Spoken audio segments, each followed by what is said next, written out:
di Donggayo tuh kayak syair-syair yang emang suaranya tinggi gitu loh Kak. Oh. Iya. Membacakan syairnya pun nadanya nada tinggi. Nada tinggi kayak Assalamualaikum kwa maina.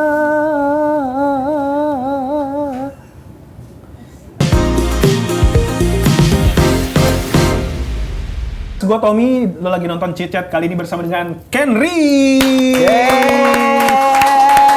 Apa kabar? Alhamdulillah baik Kak. Sudah sekian lama ya tidak melihat Kenrys di di TV lagi. Asik. Tapi yang namanya nyanyi masih sampai sekarang. Masih Kak. Kemarin juga nonton Kenrys di festival-festivalan ya? Iya Kak. Kebetulan kemarin main bareng sama Papa Yopi di festival Synchronize 2025. Gue sempet ngeliat lu tau lagi nonton Wali, nonton ini juga Sal Priadi. Gue mau nyapa tapi lagi waktunya dia untuk enjoy nggak diganggu, menikmati lagu gitu. Tapi emang sebenarnya seorang Kenrys tuh suka nontonin orang perform gitu. Suka banget. Kalau ada bedanya gak sih dulu Kenrys yang suka nonton konser, pengen nikmatin lagunya, mungkin karena sekarang sudah ada di dunia musik gitu kan, jadinya nonton konser bukan cuma mau nikmatin lagunya, tapi keren juga teknik penguasaan panggungnya, cara dia nyanyi. Ada perbedaan gak sih? Kalau itu enggak sih, emang dari dulu tuh emang belajar buat aksi panggungnya dari artis-artis besar lah. Jadi sekalian belajar sih kalau nonton konser tuh. Anyway, oke saudara, hari ini Kenrys datang dengan karya barunya. Judulnya Masih Seperti Dulu. Masih. Ini ngomongin apa? Ini ngomongin Kenrys yang sebenarnya nggak berubah dari yang dulu, atau sebenarnya ngomongin tentang hubungan yang berakhir, tapi lu tuh sebenarnya masih cinta sama dia? Iya, tentang hubungan yang udah nggak bareng-bareng lagi, tapi cintanya tuh masih sama. Jadi belum move on. Cerita lebih kurang kayak gitulah. Itu relate dengan orang-orang zaman sekarang ya, yang katanya butuh waktu sampai berbulan-bulan untuk bisa move on. Iya. Lagi berusaha untuk move on, terus tiba-tiba ditelepon sama dia, gagal move on. Lihat IG story-nya, gagal lagi. Lo termasuk orang yang susah move on nggak? Kalau aku susah, kalau kisahnya tuh udah banyak gitu. Jadi ngelupainnya juga susah karena semua kisah udah kita lewatin bareng dia gitu. Itu sih yang susah. Yang bikin susah move on itu karena keingetan sama orangnya. Apa kalau lagi ke tempat tertentu, gue pernah kesini lagi sama dia. Iya, kayak gitu. Atau ternyata ini kayaknya ikat rambut dia masih ada lagi di kantong gue. Oh, enggak sampai ikat rambut. Enggak. Yang pernah apa? Yang pernah apa? Yang sampai apa? Iya, tempat-tempat itu sih. Ya? Tempat-tempat misal ya pernah jalan kemana gitu, terus jalan sendiri keinget gitu. Susah move on-nya tuh laki di situ sih. Semua laki tuh biasanya kayak gitu ya? Enggak juga sih. Anyway, ngomongin tentang video klipnya Kenrys, Masih Seperti Dulu. Ini kalau misalkan lihat video klipnya, ada kayak di bukit gitu, terus ada warna yang ditampilin juga agak-agak anak-anak zaman sekarang tuh hazy gitu. Ini konsepnya gimana sih video klipnya? Sebenarnya konsepnya simple aja, karena kita kemarin nggak ada pakai skenario, karena emang kebutuhan lagunya butuh dengan visual yang sesederhana itu. Jadi biar feel lagunya juga dapet. Terus kalau tentang di perbukitan itu atau di bebatuan itu tuh bebatuan. Iya. Itu tuh menggambarkan kayak retak, tapi tuh masih abadi gitu. Jadi masuk juga ke lagunya, dan warna dari videonya juga Filosofis ya. iya, Bahkan filosofi. penempatan, nyari tempatnya, ngambil scene-scene digambar di tempatnya itu ada artinya sebenarnya Iya. dari batu-batu yang retak itu. Dia retak tapi retaknya abadi, maksudnya nggak bisa move on. Emang tidak ada yang bisa mengisi keretakan itu lagi atau? Jadi batunya retak, tapi dia tuh apa ya, masih menyatu aja dengan alam, dengan kisah yang udah dilaluin itu masih nyatu gitu, walaupun batunya udah retak gitu filosofinya. Keren.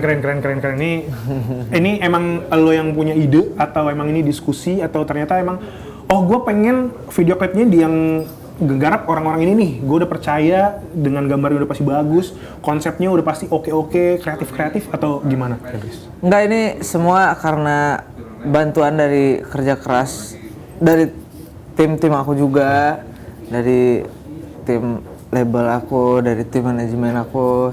Kita udah diskusi dan ya kita mau liatin keoriginalan dari sebuah lagunya, terus videonya juga nggak yang terlalu gimana, kita nampakin originalnya, jadi nampak kayak ya apa adanya aja, jadi videonya jujur, lagunya juga jujur, jadi pendengarnya juga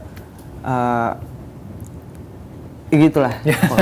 Kalau proses pembuatan lagunya sendiri nih, emang ini idenya datang dari kamu bahwa gue pengen ngomongin tentang gue tuh nggak bisa move on, atau ternyata emang ini udah disiapin sama tim juga, masih seperti dulu nih ada konsep lagu seperti ini nih Kenris, gue pengen ngajuin lu buat nyanyiin lagu ini, atau ternyata sebenarnya emang ini kolaborasi aja dari tim penulis, dari tim arranger musiknya, dari tim label? Ini masih kolaborasi antara itu semua. Jadi lagunya juga dari Abang Krishna Trias. Thank you Bang, udah ngizinin membawakan lagunya, udah dipercayakan. Terus dari tim Universal, terima kasih, dan tim SMN, thank you so much. Pokoknya karena kerja keras dari tim-tim itu, lahirnya karya ini. Masih seperti dulu? Masih seperti dulu. Sekarang kita coba mundur nih. Kan tadi bilangnya judul lagunya masih seperti dulu. Nah, kita mundur ke zaman dulu waktu Kenris belum ada di dunia idol. Sebenarnya kan banyak yang bilang juga sebenarnya Kenris ini dulu emang udah sering nyanyi. Pernah beberapa kali emang rutin ya nyanyi di kafe-kafe gitu ya? Iya. Ada bedanya nggak sih dari yang tadinya cara nyanyi di kafe, kan udah terbiasa ya, udah pasti udah belajar teknik-tekniknya, gimana caranya supaya kalau nyanyi lagu ini harus treatmentnya kayak gimana, tipe lagu misalkan rock harus nyanyi kayak gimana. Kenris ini kan sebagai salah satu cowok yang suaranya halus. Wow. Ya iyalah, dari sekian banyak pentas di Indonesian Idol, semua judge bilangnya Kenris ini suaranya halus. Wah. Ya kan? Iya. Terima kasih Kak. Gimana? Ini emang ya. emang dari kecil lo tuh emang pengen punya tipe suara yang kayak gini, atau ini seiring berjalannya waktu ketika nyanyi, gue ngerasa nyamannya di sini, atau gue ngerasa pasarnya di sini, gue harus membuat suara gue seperti A, B, C, D. Ini tuh suara original sih Kak sebenarnya, karena dulu emang nggak pernah kepikiran untuk terjun ke dunia menyanyi atau menjadi penyanyi, itu nggak ada. Karena aku dulunya emang dari kecil tuh diajarin, aku ikut seni tradisi. Jadi di Gayo tuh emang ada tradisional yang tentang syair-syair gitu. Jadi pas Kayak berpuisi gitu maksudnya? iya, jadi kayak berpuisi tapi pakai syair, pakai tepukan tangan. Oh, jadi namanya iya, iya. Lidong Gayo. Lidong Gayo. Lidong Gayo. Oke. Itu Jadi- yang diajarin sama orang tua ke Kenris waktu masih kecil?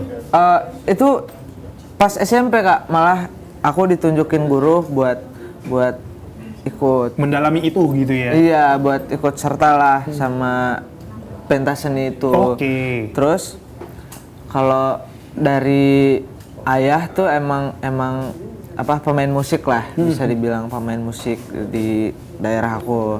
terus dia punya komunitas musik juga, dan teman-temannya banyak yang datang ke rumah tuh sambil Buat latihan. ngulik, sambil latihan, jadi kebawa aja sampai sekarang. Oh. Dulu tuh kayak vokal-vokal nggak ada belajar vokal yang nyanyi pop Cara nyanyi gitu nggak ada.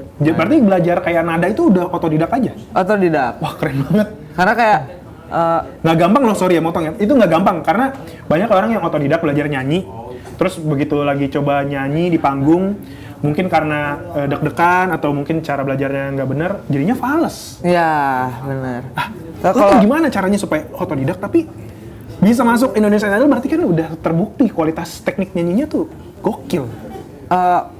Karena emang dari kecil ya Kak, dari kecil tuh, nah yang kuatin suaraku tuh emang si tradisi ini. Oke. Jadi Bersyair kayak ini. Jadi kayak kalau flashback ke belakang itu aku nggak ada belajar vokal sama sekali dari dulu. Tapi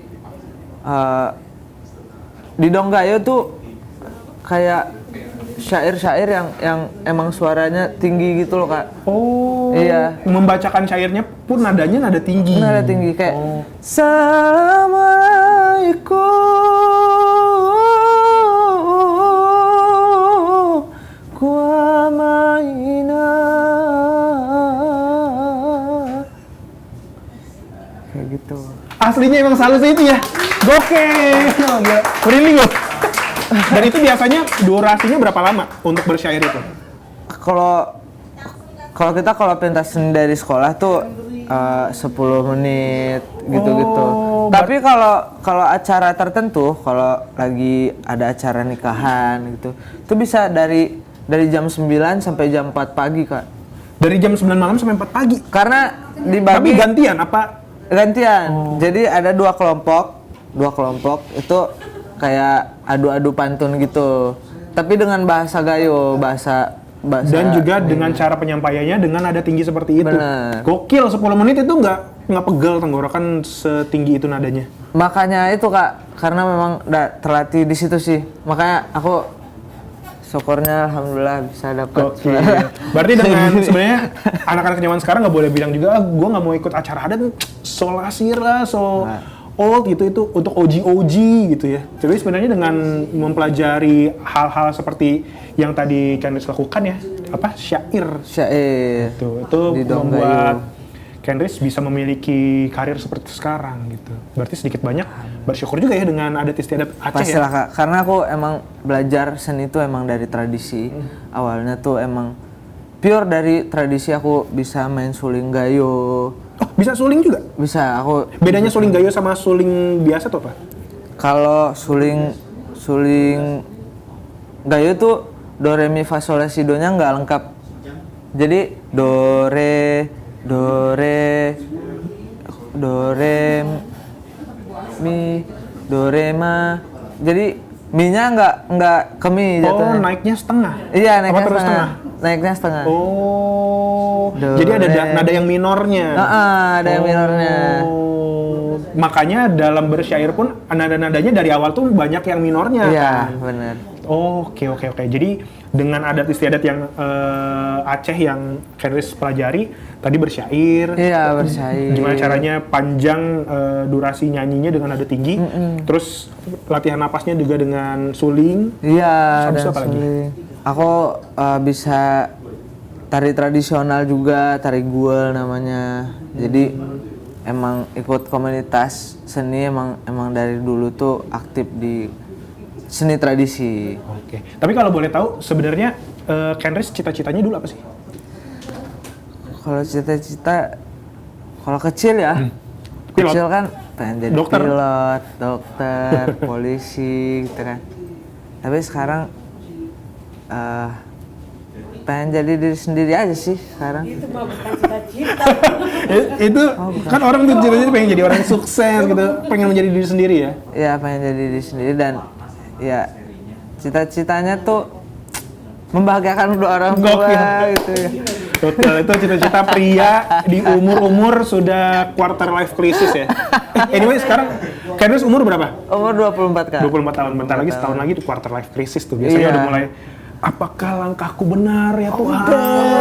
Udah, di apakah aku salah? sekarang Udah mulai ya? Kak. Tapi yang pasti mau bagaimanapun juga Kenris tetap masih seperti dulu. Masih Kenris yang kalau misalkan ketemu bukan yang orang yang sombong gitu ya. Enggak lah Kak. Kalau misalkan bersyair pun sampai sekarang masih bisa. Masih. Anyway, siapa orang yang menjadi target harus mendengarkan masih seperti dulu? Target Buat perempuan yang meninggalkan kah? Perempuan yang ditinggalkan kah? Atau ternyata cowok-cowok yang gagal move on? sebenarnya masih seperti dulu ini untuk nemenin kalian yang sedang merasa kesepian dan ingin ditemani. Jadi aku pengen pendengar aku tuh kayak apa ya? Kayak kalian tahu musik itu menemani, bukan menghakimi gitu. Musik itu menemani bukan menghakimi. Iya. Jadi musik itu menemani kalian yang kalian sedang kesepian. Jadi musik itu nggak menghakimi kalian nggak harus mengikuti alur cerita dari musiknya.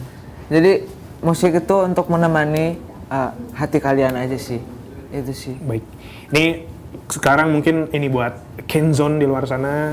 Ini kan berarti udah beberapa bulan belakangan ini Kenris hari-harinya pasti di DM-in sama Kenzone, ya, benar. Di-tag-tagin tiap kali ada manggung pasti di-tag-tagin. Ada ini juga nggak sih apa channel untuk apa kayak channel WhatsApp, grup WhatsApp-nya gitu? Ada. Aku ada saluran di WhatsApp. Biasanya yang diomongin sama fans-fans di grup apa? Nah kalau di saluran tuh mereka nggak bisa komen gitu. Oh jadi infonya dari Kenris, iya. Mereka menikmati. Nah mungkin ini untuk Kenris dan juga Kenzone dan juga Okezoners di luar sana yang ngerasa kayaknya belum ngedengerin lagu Masih Seperti Dulu. Kasih tahu untuk dengerin Masih Seperti Dulu itu bisa dengerin di mana aja, videonya bisa ditonton di mana. Untuk semua teman-temanku yang ada di luar sana, jangan lupa nonton. Jangan lupa dengerin lagu aku yang terbaru Masih Seperti Dulu. Di seluruh digital platform kesayangan kalian, ada di mana aja. Kalau kalian menonton videonya, ada di YouTube aku. Betul. Kenris, Masih Seperti Dulu. Kalian buka aja tuh. Pokoknya jangan lupa dengerin. Pokoknya semoga yang mendengarkannya pun bisa jujur kayak lagunya gitu ya. Itu dia. Kenris, terima kasih sudah mampir Terima ke kasih, Chit-chat. Spill dikit dong, refnya. Spill refnya. Refnya ya. Oke. Masih seperti yang dulu,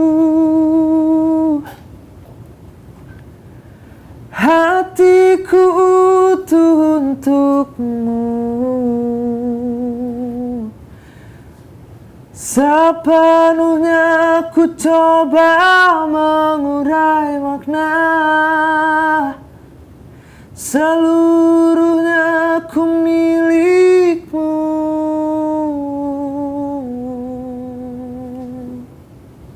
Yes. Rekan-rekan di studio baru tahu, ini orang suaranya halus banget. Edang mau tinggi, mau kenceng suaranya tetap halus. Thank you Kenris sudah mampir. Terima kasih banyak, Sukses Terima kasih buat Masih Seperti Dulu. Amin, Kapan-kapan ketemu lagi. amin. Itu dia Okezoners, gua Tommy, ini Kenris. Kita ketemu lagi di chat selanjutnya. Bye bye.